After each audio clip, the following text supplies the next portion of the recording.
ಈ ಆಸ್ತಿ ಹೆಂಗೆ ಟ್ರಾನ್ಸ್ಫರ್ ಆಯ್ತಂದರೆ ಸಿಂಪಲ್ಲಾಗಿ ಟ್ರಾನ್ಸ್ಫರ್ ಮಾಡಿ ಅವ್ರು ಹಾಕ್ಕೊಂಡಿದ್ದು ಇದೇ ಉಂಗುರ ನನಗೆ ಕೊಟ್ಟಿದ್ದೀನಿ ಯಾವತ್ತೂ ಬಿಚ್ಚಬೇಡಪ್ಪ ನೀನು ಅಂತ ಹೇಳಿ ಇಡೀ ಸಂಪೂರ್ಣ ಆಸ್ತಿನ ನನಗೆ ಟ್ರಾನ್ಸ್ಫರ್ ಮಾಡಿ ವಿತೌಟ್ ಎನಿ ಡಿಸ್ಕಷನ್, ಒಂದು ಮಾತಿಲ್ಲ, ಒಂದು ಕತೆ ಇಲ್ಲ, ಇವತ್ತಿಂದ ನೀನು ನಡೆಸ್ಬೇಕು ಇದನ್ನು. 1.5 ಎಕರೆಗೆ ಎಷ್ಟು ಆದಾಯ ಬರುತ್ತೆ ತಿಂಗಳಿಗೆ? ಹೆಂಗೆ ಮಾಡಿದರೆ 1 ಲಕ್ಷ 1.5 ಲಕ್ಷ ದುಡ್ಡು ಮಾಡ್ಬೋದು. ಇಂಟರ್ನ್ಯಾಷನಲ್ ಮಾರ್ಕೆಟ್ ಇದೆ, ಅದಕ್ಕೆ 20% ಕೂಡ ನಮ್ಮಲ್ಲಿ ಪ್ರೊಡಕ್ಷನ್ ಇಲ್ಲ. ಪ್ರತಿ ವಾರಕ್ಕೂ ಮಾರ್ಕೆಟ್ಗೆ ಹೋಗ್ಬೋದು, ದುಡ್ಡು ತರ್ಬೋದು. ಮೈ ಬಗ್ಸಿದ್ರೆ ಎಲ್ಲ ಮಾಡ್ಬೋದು. ಭಾರತದಂಥ ವ್ಯವಸ್ಥೆ ಎಲ್ಲಿದೆ? ಈಗ ನಿಮ್ಮ ಮನೆನಾ? ಹೌದು, ನಮ್ಮದು ಮೊದಲು ಮನೆ ಇಲ್ಲಿತ್ತು, ಈ ಖಾಲಿ ಜಾಗದಲ್ಲಿ. ಅದು ಕಾಫಿ ಬೆಳೆದಿದ್ದೆ, ಕಾಫಿ ಕಣ ಅದು ಆ ಮನೆ ಜಾಗ. ಕಾಫಿ ಇಲ್ಲಿ ಫುಲ್ ಕಾಫಿ, ಈಗಲೂ ಕಾಫಿ ತೋಟ ಅಂತಲೇ ಹೆಸರು. Full coffee. ಮಲೆನಾಡಿನವ್ರು ಬಂದು ಇಲ್ಲಿ ಪ್ಯಾಂಟ್ಗಳು ನೋಡೋಕೆ ಬಿಡೋರು, ಹಂಗಿತ್ತು. ಅಲ್ಲ, ಮಡಿಕೇರಿ ಚಿಕ್ಕಮಂಗ್ಳೂರು ನಮ್ಮ ಕಾಫಿ ನೋಡಬೇಕಾಗಿತ್ತು ಹೆಂಗಿತ್ತು ಅಂತ. ಯಾಕೆ ತೆಗೆದ್ರಿ ಕಾಫಿ? ಆಮೇಲೆ ಎಲ್ಲ ಕಾಲದಲ್ಲೂ ಕಾಫಿ ಕಂಟಿನ್ಯೂ. ನೀರು ಹೊಡಿತಿದ್ವಲ್ಲ, ನೀರು ಹೊಡೆದ ಕೂಡಲೇ ಹೂವು ಕಾಫಿ. ಜಯರಾಮ್ ಶೆಟ್ಟರು, ಹಾಂ ಆರಾಮ. ಇವರು ಜಯರಾಮ್ ಶೆಟ್ಟರು ಅಂತೇಳಿ ನಮ್ಮ ರೇಷ್ಮೆ ಇಲಾಖೆಯವರು. ನಾನು ರೇಷ್ಮೆ ಬೆಳೆಯುವಾಗ ನಮ್ಮ ಜೊತೆ ಬಹಳ ಸಹಕಾರ ಕೊಟ್ಕೊಂಡಿದ್ದಂಥವ್ರು. ರೇಷ್ಮೆ ಭಯಂಕರ, ಅದಕ್ಕೆ ರೇಷ್ಮೆ ಮನೆ ಅಂತ ಹೆಸರು ಇದಕ್ಕೆ. ಎಸ್ ಕನ್ಯಾಡಿ ಅವರು ಡೈರೆಕ್ಟರ್ ಆಗಿದ್ರು. ಅವರು ಈ ರೀತಿ ಇರಬೇಕು ಅಂತ ಕಟ್ಸಿದ್ರು. ಇದು ಚಾಕಿ ಮನೆ ಅಂತ, ಈಗಲೂ ಅದಕ್ಕೆ ಚಾಕಿ ಮನೆ ಅಂತಾನೆ ಹೆಸರು. ಒಂದು ಪಂಪ್ ಹೌಸ್, ಅಲ್ಲಿ ಸಣ್ಣ ಮರಿಗಳನ್ನ ಮೊಟ್ಟೆ ತಂದು ಅಲ್ಲಿ ಮರಿ ಮಾಡ್ತಿದ್ವಿ. ಅದನ್ನ ಇದು ನೀವು ಕ್ಯಾಪ್ಟನ್ ಗೋಪಿನಾಥ್ ಅವ್ರ ಜೊತೆಗೆ ಅವ್ರಿಗಿನ್ನ ಮೊದಲು ಅವ್ರ ಸೀನಿಯರ್ ನೀವು. Super sir. ಯಾಕಂದ್ರೆ ಅವರೆಲ್ಲ ಹತ್ತಿರದಲ್ಲಿ ತೋಟ ಮಾಡಿದ್ದಾರೆ. ಇಲ್ಲ, ನಮ್ಮ ಜಾಗಲ್ ಹತ್ರ. ಮತ್ತೆ ಹೇಗಿದ್ರಿ ಜಯರಾಮ್ ಶೆಟ್ರೆ? ರಿಟೈರ್ಡ್ ಆಗಿದ್ದಾರೆ ಈಗ, ಆದರೂ ರೇಷ್ಮೆ ಬೆಳೀತಾ ಇದ್ದಾರೆ. ಅವ್ರದ್ದು KB ಹಾಳು. ಎಷ್ಟು ಎಕರೆ ಇದೆ ರೇಷ್ಮೆ? 1.5 ಎಕರೆ ಸಾಕಾ ಸರ್? ಸುಖವಾಗಿ ಜೀವನ ಮಾಡೋಕೆ 1.5 ಎಕರೆ ರೇಷ್ಮೆ ಚೆಂದಾಗಿ ಮಾಡಿದರೆ, ಅವನು ನಿಷ್ಠೆ ಇಟ್ಟು ಮಾಡಿದರೆ ಅದು ಬೇಕಾದಷ್ಟು. ಹೌದಾ? ರಾಯಲ್ ಆಗಿ ಬದುಕು. ಹೌದು ಸರ್. ಹೆಂಗೆ ಸರ್? ಒಂದು ಕುಟುಂಬಕ್ಕೆ ಗಂಡ ಹೆಂಡತಿ ಮಕ್ಳಿಗೆ ಸಾಕಾ? ಅಷ್ಟು ದುಡಿಮೆ ಸಾಕು, ಬೇಕಾದಷ್ಟು. ಯಾವುದೊಂದು ಅಷ್ಟೇ ಸರ್. ಇಷ್ಟೊಂದೆಲ್ಲ ಬೇಕು ಅಂತಿಲ್ಲ. ಇಷ್ಟೀತೆ ಅಂದರೆ ಅಷ್ಟು ಚೆಂದಾಗಿ ಜೀವನ ಮಾಡ್ತೀನಿ ಅಂದರೆ, ಬೇರೆ ಬೇರೆ ಎಲ್ಲ ಬೇರೆ ಆಟ ಇಲ್ಲ ಜಗತ್ತಿನಲ್ಲಿ ಅಂದರೆ ಅವ್ನು ಸುಖವಾಗಿ ಜೀವನ ಮಾಡ್ಬೋದು. Great sir. ನೀವು ನಮ್ಮ ಫ್ಯಾಮಿಲಿಗೆ ರಾಯಲ್ ಆಗಿರ್ಬೋದು. ಜಯರಾಮ್ ಶೆಟ್ರು ನೋಡಿ, ಅವರು ರೇಷ್ಮೆ ಬೆಳೆಗಾರರು, ರಿಟೈರ್ಡ್ ಸಿರಿಕಲ್ಚರ್ ಇನ್ಸ್ಪೆಕ್ಟ್ರು. ನಾನು ಕೂಡ ಈಗ 1.5 ಎಕರೆ ರೇಷ್ಮೆ ಮಾಡ್ತಾ ಇದ್ದೀನಿ. ಅದು ಏನು ಬೇರೆ ಹೊಸ ಪ್ರಾಜೆಕ್ಟ್ ಅದು. ಅಂದರೆ ಸ್ಮಾರ್ಟ್ ಸಿರಿಕಲ್ಚರ್ ಅಂತ ಹೇಳ್ಬಿಟ್ಟು, ಸಾಮಾನ್ಯವಾದ ರೈತ 10 ಗುಂಟೆ ಇದ್ದವ್ರು ಕೂಡ ರೇಷ್ಮೆ ಮಾಡ್ಬೋದು ಅನ್ನೋದನ್ನು ಇದು ಮಾಡಲಿಕ್ಕೋಸ್ಕರ ನಾನು ಮಾಡ್ತಾ ಇದ್ದೀನಿ ರೇಷ್ಮೆನ. 10 ಗಂಟೆ ಆದಾಯ ಮಾಡ್ಬೋದಾ? ಸಾಕಷ್ಟು. ಅಂದರೆ ಒಂದು ಫ್ಯಾಮಿಲಿ ರಾಯಲ್ ಆಗಿ ಬದುಕ್ಬೋದು. ಆ ಥರದಲ್ಲಿ ರೇಷ್ಮೆ ಕೃಷಿನಲ್ಲಿ ಒಳ್ಳೆ ಆದಾಯ ಇದೆ. 1.5 ಎಕರೆಗೆ ಎಷ್ಟು ಆದಾಯ ಬರುತ್ತೆ ತಿಂಗಳಿಗೆ? ಹೆಂಗೆ ಮಾಡಿದರೆ 1 ಲಕ್ಷ 1.5 ಲಕ್ಷ ದುಡ್ಡು ಮಾಡ್ಬೋದು. 1.5 ಎಕರೆನಲ್ಲಿ 1 ಲಕ್ಷ? 1 ಲಕ್ಷ 1.5 ಲಕ್ಷ ದುಡ್ಡು ಮಾಡ್ಬೋದು. ವಾವ್, ದಯವಿಟ್ಟು ಎಲ್ಲರೂ ರೇಷ್ಮೆ ಮಾಡಿ. ಬಟ್ ರೇಷ್ಮೆ ಎಲ್ಲ ಬೆಳೆದ್ರು ರೇಟ್ ಬಿದ್ದಬಿಟ್ರೆ?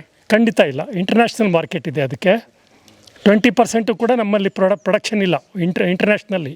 ಸೊ ಇದು ಕಮರ್ಷಿಯಲ್ ಬೆಳೆ, ಕಮರ್ಷಿಯಲ್ ಬೆಳೆ, ಅಡಿಕೆ ಥರ. ಅದಕ್ಕಿಂತನೂ ಜಾಸ್ತಿ ಇದು. ಹೌದು ಸರ್. ಬಟ್ಟೆ ಇದಲ್ಲ, ಇದು ಕ್ಲಾತ್ ಅಲ್ಲ. ನಿಮ್ಗೆ ಬೇಕಾದಷ್ಟು ಡಿಮ್ಯಾಂಡ್ ಇದೆ.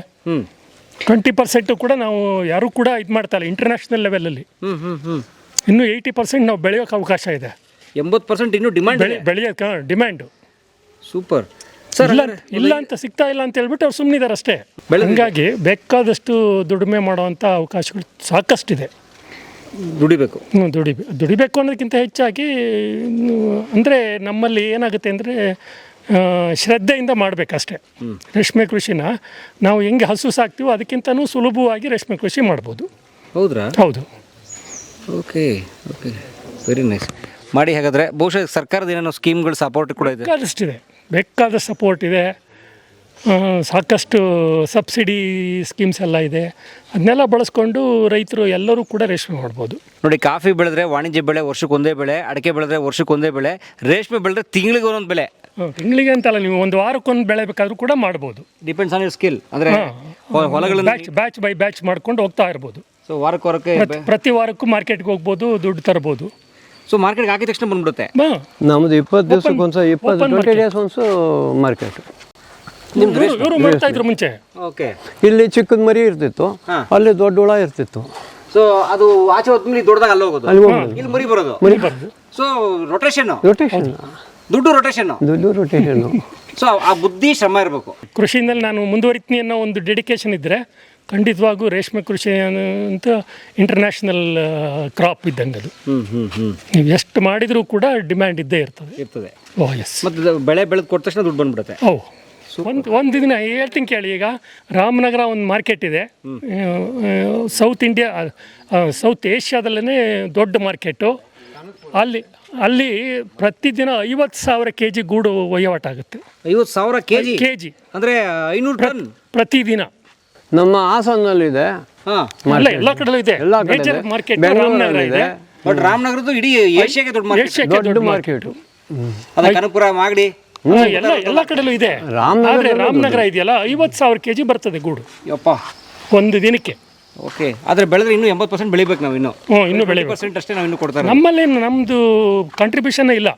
ಸೆಕೆಂಡ್ ಇದು, ಚೈನಾ ಫಸ್ಟು. ಹೌದಾ? ಈ ಕ್ಷೇತ್ರನೂ ಚೈನಾದವರು ರೋಲ್ ಮಾಡ್ತಾ ಇದ್ದಾರೆ. ನಮ್ಮಲ್ಲಿ ಸಾಕಷ್ಟು ಉತ್ತಮವಾದ ವಾತಾವರಣ ಇದೆ. ಚೈನಾದವ್ರಿಗೆ ಯಾವ ಲೆಕ್ಕಕ್ಕೂ ಇಲ್ಲ ನಮ್ಮ ಇಂಡಿಯಾದಲ್ಲಿರುವಂಥ ವಾತಾವರಣ ಅಥವಾ ಕರ್ನಾಟಕದಲ್ಲಿರೋ ವಾತಾವರಣ. ವರ್ಷ ಪೂರ್ತಿ 12 ಬೆಳೆ 12 ತಿಂಗಳು ಕೂಡ ರೇಷ್ಮೆ ಬೆಳೆ ಮಾಡ್ಬೋದು. ಮತ್ತು ಹೇಗಿರ್ಬೇಕು ಭೂಮಿ? ಚೈನಾದಲ್ಲಿ ಬರೀ 4 ತಿಂಗಳು 5 ತಿಂಗಳು ಮಾತ್ರ ರೇಷ್ಮೆ ಮಾಡೋಕ್ಕೆ ಸಾಧ್ಯ. ಯಾಕೆ? ಆಮೇಲೆ ಕಂಪ್ಲೀಟ್ ಶೀತ ಇದಾಗುತ್ತೆ, ಸೊಪ್ಪೆ ಬರೋದಿಲ್ಲ. ಸೊ ವಾತಾವರಣ ಚೇಂಜ್ ಆಗ್ಬಿಡುತ್ತೆ. ವಾತಾವರಣ ಆಗಲ್ಲ, ಸಮಶೀತೋಷ್ಣ ವಲಯ. 12 ತಿಂಗಳು ಕೂಡ ನೀವು ರೇಷ್ಮೆ ಮಾಡ್ತಾನೆ ಹೋಗ್ಬೋದು. ಮೈ ಬಗ್ಸಿದ್ರೆ ಎಲ್ಲ ಮಾಡ್ಬೋದು. ಭಾರತದಂಥ ವ್ಯವಸ್ಥೆ ಎಲ್ಲಿದೆ? ಮತ್ತು ಇಂಥ ಪುಣ್ಯ ಭೂಮಿ ಸರ್ ಹೇಳ್ತಾರಲ್ಲ, ಸುವರ್ಣ ಭೂಮಿ. ನಿಮ್ಮ ಮಗ ಹೇಳ್ತಾರೆ ಅಷ್ಟು. ಖಂಡಿತ ಸರ್. ಮತ್ತು ಯಾವ ಥರದ ಭೂಮಿಲಿ ಬೆಳಿಬೋದು ರೇಷ್ಮೆ? ಎಲ್ಲ ಥರದಲ್ಲೂ ಬೆಳಿಬೋದು. ಈಗ ಕರ್ನಾಟಕದಲ್ಲೇ ತಗೊಳ್ಳಿ, ರಾಮನಗರ ಇದೆಯಲ್ಲ, ಅದು ಜಿಯಾಲಜಿಕಲ್ ಆಗಿ ಇದು ಭಾಳ ಕಡಿಮೆ ವ್ಯಾಲ್ಯೂ ಇರುವಂಥ ಭೂಮಿ. ಅಲ್ಲೇ ರೇಷ್ಮೆ ಬೆಳೆ ಮಾಡ್ತಾ ಇದ್ದಾರೆ ಅಂತಂದರೆ ಬೇರೆ ಎಲ್ಲ ಕಡೆಯಲ್ಲೂ ರೇಷ್ಮೆ ಬೆಳೆ ಮಾಡ್ಬೋದು. ಲೀಸ್ಟ್ ಇದದು ಲೀಸ್ಟ್ ಫರ್ಟೈಲ್ ಯಾವುದು ರಾಮನಗರ ಸುತ್ತಮುತ್ತ ಇರೋದು. ಅಲ್ಲಿ ರೇಷ್ಮೆ ಚೆನ್ನಾಗಿ ಆಗ್ತಾ ಇದೆ ಅಂತಂದರೆ ಬೇರೆ ಇನ್ಯಾವ ಕಡೆಯಲ್ಲೂ ನಾವು ಯೋಚನೆ ಮಾಡೋ ಅಗತ್ಯನೇ ಇರಲ್ಲ. ಸೂಪರ್. ನೋಡಿ, ಎಷ್ಟು ನಮ್ಮ ರೇಷ್ಮೆ ಅಧಿಕಾರಿಗಳು ನಿವೃತ್ತರು, ಅವ್ರು ನಾನು ಎಷ್ಟು ಚೆನ್ನಾಗಿ ಹಂಚ್ಕೊಂಡ್ರೆ ಇದೊಂಥರ ಬೋನಸ್ ಥರ. ಇವತ್ತು ನೋಡಿ, ನಾನು ಈಗ ನಿಮ್ಮ ಕೈಯಲ್ಲಿ ಮಾತಾಡೋಕ್ಕಾಗಲ್ಲ. ನಮಗೆ ಇವರು ಯೂಟ್ಯೂಬರ್ಸ್ ಬಂದಿದ್ದಾರೆ, ನಾವು ಅವ್ರ ಜೊತೆ ಇವತ್ತು ಇರಬೇಕು ಇಷ್ಟೇ, ನಿಮ್ಮ ಜೊತೆ ಮಾತಾಡೋಕ್ಕಾಗಲ್ಲ ಅಂದರೆ ಬಂದೇ ಬಿಟ್ಟಿದ್ದಾರೆ ಮನುಷ್ಯ. ನೋಡಿ, ಒಳ್ಳೇದಾಯ್ತು. ಅದಕ್ಕೆ ಹೇಳೋದು ಏನೋ ಇದೆ. ಇಲ್ಲ, ಅದು ಕನೆಕ್ಷನ್ನು.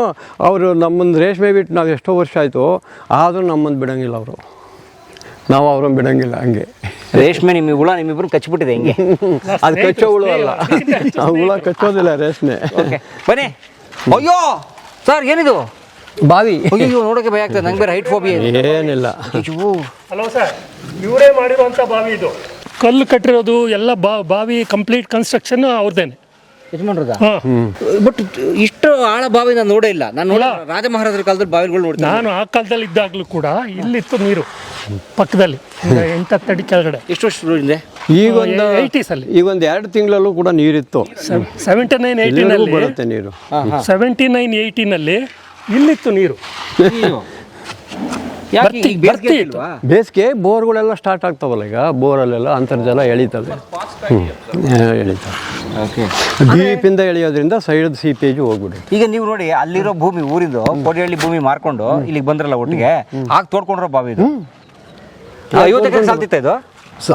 ಅಷ್ಟಕ್ಕಾಗ್ದಿದ್ರು ಇಲ್ಲೆಲ್ಲ ಮೊದಲು ಕಬ್ಬು ಬೆಳೆಯೋಕ್ಕೆ ಇದರಲ್ಲೇ ಒಂದು 20 ಎಕರೆ ಕಬ್ಬು ಬೆಳೀತಿದ್ದೆ. ಹೇಗೆ ಬೆಳೀತಿದ್ರಿ? ಮೋಟ್ರ್ ಹಾಕಿದ್ರೇನು?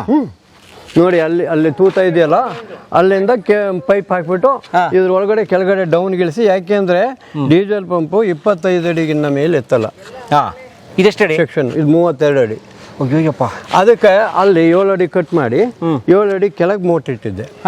ಇದು ಪಂಪ್ ಹೌಸ್. ಕೆಳಗಡೆ ಇಳಿಯಂಗೆಲ್ಲ ಮಾಡಿದ್ವಿ. ಅದ್ರೊಳಗೆ ಮೆಟ್ಲಾಕಿದ್ರಿ? ಅಲ್ಲ, ಅಲ್ಲಿ ಒಳಗಡೆ. ಅಲ್ಲಿಗೆ ಬಂದು ಮೋಟ್ರ್ ಅಲ್ಲಿ ಸೆಕ್ಷನ್ ಹಾಕೊಂಡು ಅಲ್ಲಿ ಮೋಟ್ರ್ ಇಳಿಸ್ಕೊಂಡು ಎತ್ತುತ್ತಿದ್ವಿ. ಕಷ್ಟ ಬೇಡ, ಅದು ಹೇಳಬಾರ್ದು. ಕಲ್ಲು ಡ್ರೆಸ್ಸಿಂಗು, ಕಟ್ಟಡ ಎಲ್ಲ ನಮ್ಮದೇನೆ. ಕೆಲವೊಂದು ಸಾರಿ ಕಲ್ಲು ಶಾರ್ಟ್ ಆದಾಗ ಬಂಡೆಲೋ ಕಲ್ಲು ಹೊಡ್ಕೊಂಬಂದಿರೋದು ಉಂಟು. ನೀವೇ?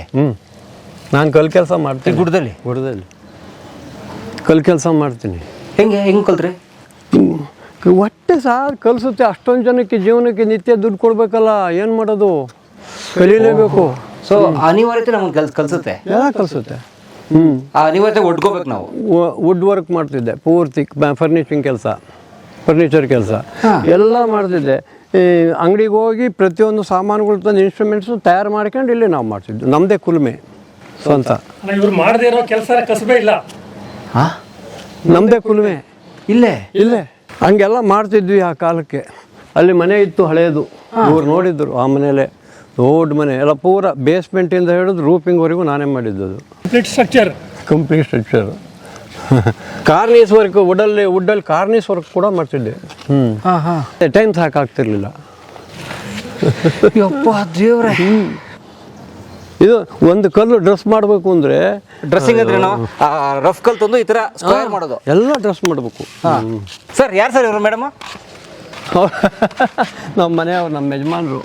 ಅದೇ ಅಕ್ಕ ಮಾದೇವಿ ಗೌರಮ್ನವರು, ಅದೇ ಮಠದಲ್ಲಿ ಮೀಟ್ ಆಗಿದ್ರಲ್ಲ. ಬನ್ನಿಮ್ಮ, ಇಲ್ಲಿ ಬನ್ನಿ. ನಮಸ್ಕಾರಮ್ಮ. ನಮಸ್ಕಾರ. ಹೇಗಿದ್ದೀರಿ? ನೋಡಿದ್ದೀವಿ. ನೀವು ಮದುವೆಗೆ ಬಂದಾಗ ತುಂಬ ಒದ್ದಾಡ್ಬಿಟ್ಟಿದ್ದೀರಿ ಇಲ್ಲಿ. ಭಾರಿ ಕರೆಂಟ್ ಇತ್ತಾಗ? ಕರೆಂಟ್ ಇಲ್ಲ. ಸಿಮೆಣ್ಣೆ ದೀಪಗಳು, ಲಾಟಿನ್ನು, ಅವಿಂತೂ ಸಣ್ಣವು ಇವೆಲ್ಲ. ಇಲ್ಲಿ ತೋಟಕ್ಕೆಲ್ಲ ಕಚ್ಕೊಂಡು ಒಂದು ವಾರಕ್ಕೆ ಒಂದು ಡಬ್ಬ ಸಿಮೆಣ್ಣೆ ಬೇಕು. ಈ ಎಂಥವು ಟಿನ್ನು ಅಂತ ಬರೋವು ಅವಾಗ. ಅದೇ ಟಿನ್ನು. ಟಿನ್ನು ಅದೆಲ್ಲ ಬಳಸ್ತಿದ್ವು ಅವಾಗ. ಕರೆಂಟು ತರೋಕ್ಕೆ ಭಾಳ ಹೋರಾಟ ಮಾಡಿದ್ರು ಇವರು. ಭಾರಿ ಅವರಿಗೆಲ್ಲ ಅಡುಗೆ ಅರಸೀಕೆರೆಯಿಂದ ತರೋಕ್ಕೆ ಅವರಿಗೆಲ್ಲ ಇಲ್ಲಿಂದ ಎತ್ತಿನ ಗಾಡೀಲಿ ಊಟ ಮಾಡಿ ಕೊಟ್ಟು ಅಲ್ಲಿವರೆಗೂ ಊಟ ಏರ್ಕೊಂಡು ಹೋಗಿ ಕರೆಂಟ್ ಇಲ್ಲಿ ತಂದಿದ್ದು ಇವರು. ಇಲ್ಲಿ ಅಡುಗೆ ಮಾಡಿಕೊಡ್ತಿದ್ದು ಅವರಿಗೆ, ಲೈನ್ ಮೆನ್ಗಳಿಗೆಲ್ಲ. ಅಲ್ಲಿಂದ ಬರಬೇಕಲ್ಲ ಕರೆಂಟು, ಅರಸೀಕೆರೆಯಿಂದ. 22 ಜನ ಗ್ಯಾಂಗ್ ಇಲ್ಲೇ. 22 ಜನ ಗ್ಯಾಂಗ್ ಅಡುಗೆ ಡೈಲಿ ಅವರೇ ಅಲ್ಲ, ಇಲ್ಲಿನ್ನೂ ಇದ್ದರು. ಕಬ್ಬು ಬೆಳೆಯೋರು 100 ಜನಕ್ಕೆ ಒಂದು ದಿವಸಕ್ಕೆ ಊಟ. ನೀವು ಒಬ್ಬರೇ ಡೈಲಿ 100 ಜನಕ್ಕೆ? 100 ಜನಕ್ಕೆ ಮುದ್ದೆ, ಅನ್ನ ಎಲ್ಲದೂ, ರೊಟ್ಟಿ, ಕಡುಬು. ಉಸಿಡ್ದಪ್ಪ ಇದಾವೆ ಇನ್ನೂ. ಮಡಿಕೆ ಅಲ್ಲ, ಅವು ಮಡಿಕೆ ಎಲ್ಲ ಓದು ಏನು ದಿನಕ್ಕೊಂದು ಮಡಿಕೆ ಬೇಕು ಮುದ್ದೆ ಮಾಡೋಕ್ಕೆ. ಇಡ್ತಿರ್ಬೇಕೆ? ಹಿಟ್ಟು ಮುದ್ದೆ. ಅದೇ ಹಿಟ್ಟು ಮುದ್ದೆ ತಿರ್ಬೇಕೆ. ಹೆಂಗೆ ನಿಭಾಯಿಸಿದ್ರಿ ಇದೆಲ್ಲ? ಮಾಡಿದ್ವು ಎಲ್ಲ. ಜೊತೆಗೆ ಆಳುಗಳು ಹೆಲ್ಪ್ ಮಾಡಿಕೊಡೋರು, ಹೆಣ್ಮಕ್ಳು ಬರೋರವ ಭಾಳ ಕೆಲಸಕ್ಕೆ. ಅವ್ರ ಜೊತೆ ಎಲ್ಲ ನಿಭಾಯಿಸಿದ್ವಿ. ಇವತ್ತು ನೋಡಿ, ಇದೊಂದು ನಂದನವನ ಥರ ಇದೆ. ಅವತ್ತಿಗೆ ಕಾಡು ಗುಡ್ಡ ಹೆಂಗೆ ಮಾಡಿದ್ರಿ ನೋಡಿ ಇದೆಲ್ಲ ನೀವು? ಹೌದು, ಭಾಳ ಹೋರಾಟ ಮಾಡಿದ್ರಿ ಇವರು. ಇವ್ರ ಜೊತೆ ಆಳುಗಳು ಎಲ್ಲ ಸೇರ್ಕೊಂಡು ಮಾಡಿದರು. ನಮ್ಮ ಶಿವರಾಮ್ ಕಾರಂತರ ಕಾದಂಬರಿ ಬೆಟ್ಟದ ಜೀವ ಅಂತಿದೆಯಲ್ಲ, ಅದು ಬಹುಶಃ ಈ ಥರದ ದಂಪತಿ ನೋಡೇ ಬರೆದಿರಬೇಕು. ಅದರಲ್ಲಿ ಗೋಪಾಲಯ್ಯ ಮತ್ತು ಗೋಪಾಲಯ್ಯ ಅವ್ರ ಪತ್ನಿ ಬರ್ತಾರೆ. ಅವರಿಬ್ಬರು ನೋಡಿ ಬಹುಶಃ ಹೆಂಗಿದ್ದಾರೆ. ಗೋಪಾಲಯ್ಯ ಅವ್ರ ಏಜಲ್ಲೇ ಅವ್ರನ್ನ ಗೋಪಾಲಯ್ಯವ್ರು ಮೀಟ್ ಮಾಡ್ಕೊಂಡು ಶಿವರಾಮ ಹೋಗಿರ್ತಾರಲ್ಲ, ಬಹುಶಃ ನಾನೇ ಆ ಶಿವರಾಮ. ಅವ್ರು ನೋಡಿ ಆಶ್ಚರ್ಯಪಡ್ತಿರ್ತಾರಲ್ಲ ಹಂಗೆ. ಅಮ್ಮ ಜೀವನ ಆ ಕಾಲದಲ್ಲಿ ಕೈರಿ ಕಾರಂತರ ಲೈಫಲ್ಲಿ ಹೇಳ್ತಾರೆ ಅಂಕಲ್. ಈಗ ಗೋಪಾಲಯ್ಯವ್ರ ಥರ ನೀವು. ಕಾರಂತರ ಜೀವನ ಅಷ್ಟು ಚೆಂದಾಗಿತ್ತು. ಅವ್ರ ಕುಟುಂಬ, ಅವರು ಅದು ಏನು ವಿಶೇಷ ಅಂತಾರೆಲ್ಲ ಅಪರೂಪ ನಮ್ಮ ದೇಶದಲ್ಲಿ. ಅಪರೂಪದ ವ್ಯಕ್ತಿಗಳು ಅವರೆಲ್ಲ. ಶಿವರಾಮ್ ಕಾರಂತರು, ತೇಜಸ್ವಿ, ಕುವೆಂಪು. ತೇಜಸ್ವಿನೂ ಅಷ್ಟೇ, ತಂದೆಗೇನು ಕಮ್ಮಿ ಅಲ್ಲ. ಕುವೆಂಪು. ಇದು ನಮ್ಮದು ಸ್ಟೋರು. ಅಲ್ಲ, ಸ್ಟೋರ್ ಅಂಕಲ್ 4 ಆರೆ ಇಟ್ಟಿದ್ರಲ್ಲ, ಯಾಕಿಲ್ಲಿ? 4 ಅಲ್ಲ, ಇನ್ನೂ ಇದ್ದಾವೆ, ಎಲ್ಲೆಲ್ಲೋ ಇದ್ದಾವೆ, ಇನ್ನೂ ಇದ್ದಾವೆ. ಏನು 6ನೇ ಸಾಸ್ಬಿಟ್ಟವ್ರ? ಒಂದು 10 ಆರೆ ಇದಾವ. ಪಿಕಾಸಿ ಗುದ್ಲಿ ಎಲ್ಲ ಮೋಟಾಗಿ ಹೋಯ್ದಾವೆ. ಸೌದು ಅವ್ರ ಕೈಲೇ ಕೆಲಸ ಅವಾಗ. ಕೈ ಕೆಲಸ, ನೋ ಮಿಷಿನ್ಗಳಿಲ್ಲ ಅವಾಗ, ಟ್ಯಾಕ್ಟ್ರಿ ಇಲ್ಲ. ಇದೆಲ್ಲ ಕೈಲೇ ಮಾಡಿರೋದು. ಬಾವಿ ಕೈ ತೊಡ್ತಾವ್ರೆ. ಈ ಆಳುಗಳು ಬರೋರು, ಲೇಬರ್ ಬರೋರು ಎಲ್ಲ ಮಂಕ್ರಿ ಪುಟ್ಟಿ ಸಣ್ಣವು, ಅಲ್ಲಿಂದ ಮಂಕ್ರಲ್ಲಿ ಹುರೋದು ಕೆಳಗಲಿಂದ ಮೆಟ್ಲು ಮಾಡಿದ್ರು ಬಾವಿಗೆ. 1 ಗಂಟೆ ಇಲ್ಲಿಲ್ಲದೆ ಏನಾರು ಹಣಕಾಸಿಗಾಗಿ ನಾನು ಹೊರಗಡೆ ಹೋದರೆ ನಾನು ಬರೋವರೆಗೂ ಅದು ಅಷ್ಟು ಜಾಗ ಹಂಗೆ ಉಳಿದಿರೋದು, ಬಗೆಯೋಕ್ಕಾಗದೆ. ನೀವು ಬಂದು ಕೈಯಾಕ? ನಾವು ಬಂದು ಕೈಯಾಕೆ ಬಗೆದು ತೆಗೆದ್ಬೇಕು ಅವಾಗ. ಎಷ್ಟು ದಿನ ಆಯ್ತು ಬಾವಿ ತೊಡಕ್ಕೆ? ಅಯ್ಯೋ, ವರ್ಷಾನುಗಟ್ಟಲೆ ಆಯಿತು. ಬೆಳ್ಕಂತ ಮಾಡೋದಲ್ವಾ ಮನೆ. ನೋಡಿ, ಇದೆಲ್ಲ ನಮ್ಮದು. ಇದು ಸ್ಟೋರು. ಇದರಲ್ಲಿ ಕಾರ್ಪೆಂಟಿಂಗ್ ಇದೆಲ್ಲ ಇದೆ. ಉಳಿ, ಹತ್ರಿ, ಪ್ರತಿಯೊಂದು ಎಲ್ಲ ಸಾಮಾನುಗಳು ಇದ್ದಾವೆ. ಅಲ್ಲ, ಯಾಕೆ ಹೊರಗಡೆ ಮಾಡಿಸ್ತಿರ್ಲಿಲ್ವ ನೀವೆಲ್ಲ? ಯಾರಿಲ್ಲ ಅವಾಗ ಮಾಡೋಕ್ಕೆ, ಕೊಡೋಕೆ ದುಡ್ಡು ಕಷ್ಟ. ಎಲ್ಲೋ ಅಪರೂಪದ ಜನಗಳು ನೋಡಿ. ಮರ ಕುಯ್ಯೋ ಮಿಷಿನ್ ನಮ್ದೇನೆ, ಎಲ್ಲ ಅದು ಕಲ್ಲು ಕೆಲಸದವು, ಪ್ಲಂಬರ್ ವರ್ಕ್ ಎಲ್ಲ ಪ್ಲಂಬರ್ ವರ್ಕ್ ನಾವು ಎಲ್ಲವೂ ಇದ್ದಾವೆ. ಬರೀ ಕೈಲಿ ಬಂದ್ರೆ ಸಾಕು ಎಲ್ಲ ಕೆಲಸನೂ ಮಾಡ್ಬೋದು, ಎಲ್ಲ ಇನ್ಸ್ಟ್ರೂಮೆಂಟ್ಸ್ ಇದ್ದಾವೆ. ನಿಮ್ಮದೇ ಒಂದು ಪ್ರಯೋಗಾಲಯ ಮಾಡಿಬಿಟ್ಟಿದ್ದೀರಿ. ಸರ್ ನೋಡಿ ತೂಕದ ಗುಂಡಿಯಿಂದ ಹಿಡ್ಕೊಂಡು ನೋಡಿ ಗಾರೆ ತೂಗುಂಡು ಬಿಡಿ, ತೂಕದ ಗುಂಡಿಯಿಂದ ಹಿಡಿದು ಗಾರೆ ತೂಗುಂಡು ನೋಡಿ ಸ್ನೇಹಿತರೆ, ಇದು ತೂಗುಂಡು ಮಟ್ಟ ನೋಡೋಕೆ ಬಳಸ್ತಾರಲ್ಲ, ಮೂಲೆ ಮಟ್ಟ, ಮೂಲೆ ಮಟ್ಟ ಮೂಲೆ ಮಟ್ಟ ಅಲ್ಲಿ ನೋಡಿ, ಅಲ್ಲಿ 2 ಮೂಲೆ ಮಟ್ಟ, ರಂಪ ಇಲ್ಲಿ ನೋಡಿ, ರಂಪಗಳಿದೆ, ಗರ್ಗಸ ನಮ್ಮ ಅಜ್ಜನ ಕಾಲದ್ದು. ಸರ್ ಗಾರೆ ಕೆಲಸ, ಮರದ ಕೆಲಸ, ಕಬ್ಬಣದ ಕೆಲಸ, ಪ್ಲಂಬರ್ ಕೆಲಸ, ಎಲ್ಲ ಕೆಲಸ ನೀವೇ ಮಾಡ್ಬಿಡ್ತೀವಿ. ಮಣ್ಣಿನ ಕೆಲಸ, ಕೃಷಿ ಕೆಲಸ ಎಲ್ಲ ಮಾಡ್ತಿದ್ದೆ. ಸಾಮಾಜಿಕ ಹೋರಾಟ. ಒಂದ್ಸಾರಿ ಮರ ಕುಯ್ಸಕ್ಕೆ ಜನ ಸಿಕ್ಕದೇನೆ ಗುಂಡಿ ತೆಗೆದು ದಿಮ್ಮಿಗಳನ್ನ ಕುಯ್ದೆ ದೊಡ್ಡ ಗರ್ಗಸದಲ್ಲಿ. ಅವಾಗ ಸಾಮಿಲ್ ಇಲ್ಲ. ಬಲ ಇದೆ, ತೋಳಲ್ಲಿ ಬಲ ಇತ್ತು, ಭಯಂಕರ ಬಲ ಬಿಡಿ. ಈ 1 ಕ್ವಿಂಟಾಲ್ ಎತ್ತಿ ಹೆಗಲ ಮೇಲೆ ಇಟ್ಕೊಂತಿದ್ದೆ. 1 ಕ್ವಿಂಟಾಲನ್ನು ನೆಲದಿಂದ ಮೇಲೆ ಎತ್ತಿ ಹೊತ್ಕೊಂತಿದ್ದೆ. ಸಣ್ಣ ಆಳಾದ್ರೂ 100 kg. ಅಮ್ಮವ್ರಿಗೆ ಎಷ್ಟು ಏಜು? 74. 73. ನನಗೆ 77. 4 ವರ್ಷ ಡಿಫ್ರೆನ್ಸ್ ಅವ್ರಿಗೂ. ಓಕೆ, ನಾನು ಇವತ್ತು ಈ ಇಡೀ ನನ್ನ ಬದುಕಿನ ಅತಿ ಅಪರೂಪದ ವ್ಯಕ್ತಿತ್ವ ನೋಡಿದೆ, ನಿಮ್ಮ ತಂದೆ ತಾಯಿ. ನನಗೆ ಗೊತ್ತಿತ್ತು ನೀವು ಅವ್ರನ್ನ ಮಾತಾಡ್ಸಿದ್ಮೇಲೆ ನನ್ನನ್ನು ಕೈ ಬಿಡ್ತೀರಾ ಅಂತ. ಬಿಟ್ಟೇ ಬಿಟ್ಟ. ನಾನು ಮೊನ್ನೆ ನೀವು ಕಾರ್ಯಕ್ರಮ ಮಾಡಬೇಕಾದ್ರೂ ಹೇಳಿದೆ ಅಲ್ವಾ, ಸೊ ನಿಮ್ಮ ಶಿಕ್ಷಣ ಸಂಸ್ಥೆಗಳ ಮೇಲೆ ನನಗೆ ನಂಬಿಕೆ ಇಲ್ಲ, ಶಿಕ್ಷಣ ವ್ಯವಸ್ಥೆ ಮೇಲೆ ನಂಬಿಕೆ ಇಲ್ಲ. ತಂದೆ ತಾಯಿ ಪಾತ್ರ ಬಹಳ ಪ್ರಮುಖವಾಗಿರುತ್ತೆ ಮಕ್ಕಳ ಬೆಳವಣಿಗೆಗೆ. ನನ್ನ ಈ ಸಕ್ಸಸ್ಸಲ್ಲಿ ಅವ್ರ ಪಾತ್ರ 100% ಅವ್ರ ಕಡೆಗೆ ಹೋಗುತ್ತೆ. ದೆನ್ ನನ್ನಲ್ಲಿ ನೋಡೋ ಸೃಷ್ಟಿ, ನಾನು ಓದಿದಂಥ ವಿಚಾರಗಳು, ನನ್ನ ಮೇಲೆ ಇನ್ಫ್ಲೂಯೆನ್ಸ್ ಆದಂಥ ಸಾಹಿತ್ಯ ಅವೆಲ್ಲ ನಡ್ಕೊಂಡು ಬಂತು. ಈ ಮನೆ 100 ಜನಕ್ಕೆ ಜೀವನ ಕೊಟ್ಟಿರ್ತಕ್ಕಂಥ ಮನೆ. ಸೊ ಈ ಆಸ್ತಿ ಎಲ್ಲ ಟ್ರಾನ್ಸ್ಫರ್ ಆಗಬೇಕಲ್ವಾ. ಈಗ ನೆಕ್ಸ್ಟ್ ನನ್ನ ಕಾಲಕ್ಕೆ ನೀವು ಆಚೆ ಕಡೆ ನೋಡಿರ್ತೀರ ನಾನಾ ಥರ ಕಾಂಪ್ಲಿಕೇಶನ್ಸ್ ಆಗ್ತಕ್ಕಂಥ, ಕಿತ್ತಾಟ ಆಗ್ತಕ್ಕಂಥ. ಈ ಆಸ್ತಿ ಹೆಂಗೆ ಟ್ರಾನ್ಸ್ಫರ್ ಆಯ್ತಂದರೆ, ಸಿಂಪಲ್ಲಾಗಿ ಟ್ರಾನ್ಸ್ಫರ್ ಮಾಡಿ, ಅವ್ರು ಹಾಕ್ಕೊಂಡಿದ್ದು ಇದೇ ಉಂಗುರ ನನಗೆ ಕೊಟ್ಟಿದ್ದೀನಿ, ಯಾವತ್ತೂ ಬಿಚ್ಚಬೇಡಪ್ಪ ನೀನು ಅಂತ ಹೇಳಿ ಇಡೀ ಸಂಪೂರ್ಣ ಆಸ್ತಿನ ನನಗೆ ಟ್ರಾನ್ಸ್ಫರ್ ಮಾಡಿ ವಿತೌಟ್ ಎನಿ ಡಿಸ್ಕಷನ್, ಒಂದು ಮಾತಿಲ್ಲ, ಒಂದು ಕತೆ ಇಲ್ಲ, ಇವತ್ತಿಂದ ನೀನು ನಡೆಸ್ಬೇಕಿದನ್ನು ಅಂತ. Then I become surprised. ಅಂದರೆ ದುಡ್ದಿರೋದನ್ನು ಕೊಡೋದಕ್ಕೂ ಒಂದು ವ್ಯಕ್ತಿತ್ವ ಇರಬೇಕು, ಅಂದರೆ ಅದೊಂದು ದೊಡ್ಡತನ ಇರಬೇಕು. ಆ ಥರ ನನ್ನ ಕೈ ಕೊಟ್ಟಾಗ ನನ್ನಲ್ಲಿ ಬಂದಿದ್ದೇನು ಅಂತಂದರೆ, 100 ಜನ ನಡೆದಾಡಿ 100 ಫ್ಯಾಮಿಲಿ ಕಟ್ಕೊಂಡೋಗಿರೋ ಈ ಮನೆನ ನಾನು ನೆಕ್ಸ್ಟ್ ಅದನ್ನ 1000ಗೆ ತೊಗೊಂಡೋಗ್ಬೇಕು ಅಂತಂದಾಗ ಈ ನೆಲೆನಲ್ಲೇ ಏನಾದ್ರು ಮಾಡಬೇಕು. ಸೊ ಕ್ವಿಟ್ ಮಾಡಬಾರ್ದು ಈ ಜಾಗನ, ಯಾಕೆಂದರೆ ಆ ಬಾವಿ ಮತ್ತೆ ನಾನು ಕಟ್ಟೋಕ್ಕಾಗಲ್ಲ ಪರಮ್ ಅವರೇ. ಓಕೆ, ಆ ಬಾವಿಲಿ ಈಚಾಡಿದ್ದೀರಿ, ಆ ಗುಡ್ಡದಲ್ಲಿ ಹೋಗಿ ದನ ಮೇಯಿಸಿದ್ದೀವಿ, ಇಲ್ಲಿರೋ ಪ್ರತಿ ಒಂದೊಂದು ಸಸ್ಯಗಳನ್ನೂ ಕೂಡ ಅರ್ಥ ಮಾಡ್ಕೊಂಡಿದ್ದೀವಿ, ಏನಿದು ಎಂತಿದು. ಎಂಟೈರ್ ನನ್ನ ಚೈಲ್ಡ್ಹುಡ್ ಇಲ್ಲಿದೆ. ಈಗ ನಾನು ಇಲ್ಲಿಂದನೇ ಆ ಬೇರಿಂದನೇ ಗಟ್ಟಿ ಮಾಡೋಣ ಅಂತ ಸ್ವದೇಶಿ ದಿಶಾ ಇಲ್ಲಿಂದ ಬೇರೆ ಹಾಕ್ಕೊಂಡ್ವಿ. ಚಿಕ್ಕದಾಗ ಅಲ್ಲಿ ಸ್ಟಾರ್ಟ್ ಆಯಿತು, ಸೆಕೆಂಡಾಗಿ ಅಲ್ಲಿ ಸ್ಟಾರ್ಟ್ ಆಯಿತು, 3ನೇದು ಇಲ್ಲಿ ಸ್ಟಾರ್ಟ್ ಆಯಿತು. ಸೊ ದಿಸ್ ಈಸ್ ನೀವೀಗ ನೋಡೋಕೆ ಹೊರಟಿರೋದು 5ನೇದು. ಸ್ನೇಹಿತರೆ, ಈ ನಮ್ಮ ಜಯರಾಮ್ ಶೆಟ್ರ್ ಇದ್ದಾರಲ್ಲ, ನಿವೃತ್ತ ರೇಷ್ಮೆ ಇಲಾಖೆ ಅಥವಾ ರೇಷ್ಮೆ ಇಲಾಖೆ ಇನ್ಸ್ಪೆಕ್ಟರ್ ಇದ್ದಾರಲ್ಲ, ಇವ್ರದ್ದು ರೇಷ್ಮೆ ಬೆಳೆಯೋ ಯಶೋಗಾತ ಕೇಳಿದ್ರೆ, ರೇಷ್ಮೆ ಬೆಳೆಯೋದು ಹೇಗೆ ಅಂತೆಲ್ಲ ಕೇಳಿದ್ರಲ್ಲ, ಅವ್ರ ಜೀವನನೇ ಒಂದು ಮಾದರಿ ಕೇಳೋಣ. ಸರ್, ತಮ್ಗೆ ಎಷ್ಟು ಏಜು? 72 ವರ್ಷ. 72 ವರ್ಷ ಅಂತ ಹೇಳಿ ಗೊತ್ತೇ ಆಗಲ್ಲ. ಈಗ ರೇಷ್ಮೆ ಮಾಡ್ತಾ ಇದ್ದೀರಲ್ಲ, ಯಾವ ಊರಲ್ಲಿ? ನಾನು KB ಹಾಳಲ್ಲಿ ಮಾಡ್ತಾ ಇದ್ದೀನಿ. ಅರಸೀಕೆರೆಯಿಂದ ಎಷ್ಟು ದೂರ? ಅರಸೀಕೆರೆಯಿಂದ 40 ಕಿಲೋಮೀಟ್ರು. 4 ಕಿಲೋಮೀಟ್ರು. ಎಲ್ಲಿ ವಾಸ? ಅರಸೀಕೆರೆನಾ? ಬೆಂಗಳೂರು ವಾಸ. ಬೆಂಗಳೂರಲ್ಲ? ಬೆಂಗಳೂರು ವಾಸ. ಬೆಂಗಳೂರು ಹೊತ್ಕೊಂಡು ಅರಸೀಕೆರೆ 40 ಹೆಂಗೆ ಮಾಡ್ತೀರಿ ರೇಷ್ಮೆ ಕೃಷಿ? ಇಲ್ಲಿ ಒಂದು ಗೆಸ್ಟ್ ಹೌಸ್ ಇದೆ KB ಹಾಳಲ್ಲಿ, ನಿಮ್ಮ ತೋಟದಲ್ಲೇ? ಅಲ್ಲ, ಊರಲ್ಲೇ. ಸೊ ಅಲ್ಲಿಂದ ಬೆಂಗಳೂರಿಂದ ಬೆಳಗ್ಗೆ ಒಂದು ಸರಿ ಬರ್ತೀನಿ, ಇಲ್ಲಿ ಮಧ್ಯಾಹ್ನ 2 ಗಂಟೆ ಹೊತ್ತಿಗೆ ಬರ್ತೀನಿ, 1 ಗಂಟೆ ಹೊತ್ತಿಗೆ ಬರ್ತೀನಿ. ಫಾರಮ್ಗೆ ಹೋಗ್ತೀನಿ, ರೇಷ್ಮೆ ಹುಳು ನೋಡ್ಕೊಡ್ತೀನಿ, ಮತ್ತೆ ಮನೆಗೆ ಬಂದುಬಿಟ್ಟು ಹಾಲ್ಟ್ ಹಾಕ್ತೀನಿ. ಮಾರನೇ ದಿವಸ ಮತ್ತೆ ಫಾರಮ್ಗೆ ಹೋಗಿ ಮತ್ತೆ ಮನೆಗೆ ಬಂದುಬಿಟ್ಟು ಬಸ್ ಹತ್ತಿ ಬೆಂಗಳೂರಿಗೆ ಹೋಗ್ತೀನಿ. ಸೊ ವಾರಕ್ಕೆ ಒಂದ್ಸಲ ಬರ್ತೀರಾ? ಇಲ್ಲ, 2 alternative day. Every alternative day? ಅಯ್ಯೋ, ಯಾಕೆ ಈ ರಿಸ್ಕು? ಯಾಕೆಂತಂದರೆ ಮಗ ಇದ್ದಾನಲ್ಲಿ, ಮೊಮ್ಮಗ ಇದ್ದಾನೆ, ಆಟ ಆಡಿಸ್ಕೊಂಡಿರ್ಬೇಕು, ನೋಡಬೇಕು. ಅಲ್ಲಿ ಬೆಂಗಳೂರಲ್ಲಿರೋದು. ಬೆಂಗಳೂರಲ್ಲಿದ್ದಾರೆ. ಓಕೆ. ಇಲ್ಲಿ ಗೆಸ್ಟ್ ಹೌಸ್ ಇದೆ. ನಮ್ಮ ಮನೆಯವ್ರ ಜೊತೆಗೆ ಬಂದರೂ ಕೂಡ ನಾವು ಇಲ್ಲಿ ಹಾಲ್ಟ್ ಮಾಡ್ತೀವಿ, ಅಡುಗೆ ಮಾಡ್ಕೋತೀವಿ, ಊಟ ಮಾಡ್ತೀವಿ. ಹಾಂ. ಸೊ ಎವ್ರಿ ಆಲ್ಟರ್ನೇಟಿವ್ ಡೇ ಬಂದರೂ ಸಾಕು ತೋಟಕ್ಕೆ ಬರ್ತಾ ಇದ್ದೀವಿ, ಬಂದು ಮಾಡ್ತಾ ಇದ್ದೀವಿ. ಮಾಡ್ತಿದ್ದೀರಿ? 72ನೇ ವಯಸ್ಸಲ್ಲಿ? ಯಾರು ಲೇಬರ್ ಯಾರು ಇಲ್ಲ, ನಾವೇ ರೇಷ್ಮೆ ಮಾಡ್ತಾ ಇದ್ದೀವಿ. ಯಪ್ಪ, ಗೂಡು ಅದು ಚಂದ್ರಿಕೆಗೆ ಹಾಕಿ ಗೂಡು ಬಿಚ್ಚಿ ಫೈನಲ್ ಗಂಟೆ ನಾವೇ ಮಾಡ್ತೀವಿ. ಹಾಸನ ಮಾರ್ಕೆಟ್ಗೆ ಹಾಕ್ತೀರಾ?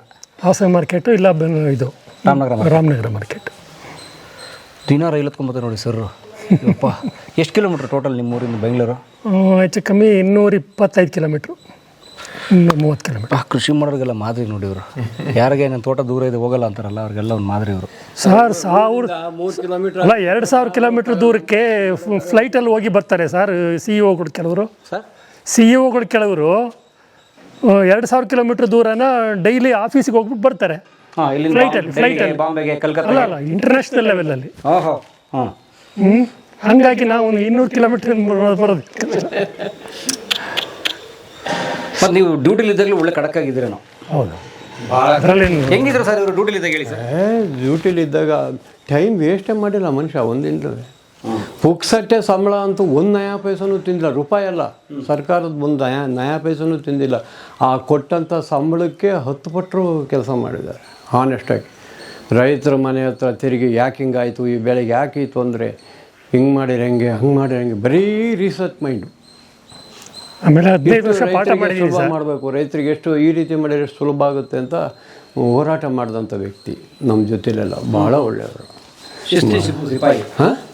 ರಿಟೈರ್ ಆಗಿ 4-5 ವರ್ಷ ಆಗಿರ್ಬೇಕು. ಅಯ್ಯೋ, 12 ವರ್ಷ ಆಗೋಯ್ತು ರಿಟೈರ್ಡ್ ಆಗಿ. ಏನಿಲ್ಲ, ಜಮೀನಲ್ಲಿ ಕೆಲಸ ಮಾಡ್ತೀನಿ, ಈಗ ಇಲ್ಲಿ ಬಂದರೂ ಊಟ ಮಾಡಲ್ಲ ನೋಡಿ. ಮಾಡಲಿಲ್ಲ. 2 ಹೊತ್ತು ಊಟ, ಬೆಳಗ್ಗೆ ತಿಂಡಿ, ರಾತ್ರಿ ಊಟ ಅಷ್ಟೇ. ಇಲ್ಲ, 25 ವರ್ಷದಿಂದ ಇದು ಕಂಟಿನ್ಯೂ ಆಗಿದೆ. 25 ವರ್ಷ ಆಯಿತು ನಾನು ಮಧ್ಯಾಹ್ನ ಊಟ ಮಾಡಿ. ಬೆಳಗ್ಗೆ ತಿಂಡಿ, ರಾತ್ರಿ ಊಟ ಅಷ್ಟೇ. ರಾತ್ರಿ ಎಷ್ಟು ಊಟ ಮಾಡ್ತಾರೆ? 7-7:30 ಅಷ್ಟೇ. ಬೆಳಗ್ಗೆ 10 ಗಂಟೆಗೆ ತಿಂಡಿ. ನೋಡಿ ಹೇಗಿದೆ. ಆಮೇಲೆ ಎಕ್ಸಸ್ ದುಡ್ಡು ಹಾಕ್ಬೇಕಾಗುತ್ತೆ. ಯಾಕೆಂದರೆ ಒಂದು ಏಮ್ ಇಟ್ಕೊಂಡು ಹೊರಟಂಥ ವ್ಯಕ್ತಿ ಒಂದು ಕೆಲಸದಲ್ಲಿ ಅದೇ ರೀತಿ ಬದುಕ್ತಾರೆ. ಈ ಹಲವಾರು ಗಂಟೆ ಹಾಕ್ಕೊಂಡಿದ್ದು ದುಶ್ಚಟಗಳಿಗೆ ಒಳಗಾದಂಥವ್ರು ಯಾವುದನ್ನೂ ಏನೂ ಮಾಡೋಕ್ಕಾಗಲ್ಲ. ಕರಪ್ಟಿವ್ ಅನ್ನೋದು ಇವ್ರ ಇಲಾಖೆ ಒಳಗೆ ಇವ್ರ ಹತ್ರಕ್ಕೂ ಎಲ್ಲೂ ಬಂದಿಲ್ಲ. ಯಾವ್ಯಾವ ಫಾರಮಲ್ಲಿಗೆ ದೊಡ್ಡ ಇದರಲ್ಲಿ ಕೆಲಸ ಮಾಡಿದ್ದಾರೆ, ಯಾವ ಫಾರಮಲ್ಲೂ ಯಾವುದು ಮ್ಯಾನೇಜಿಂಗ್ ಏನೂ ಮಾಡಿಲ್ಲ ಎಲ್ಲೂ ಇವರಿದ್ದ ಕಡೆ ಎಲ್ಲ. Okay, thank you sir. True Indian. ಹೋಗಿ ಬನ್ನಿ. ಗೆಲ್ಲುವಂತ ಸ್ಫೂರ್ತಿ ದಾರಿದೀಪ ನಿನಗೆ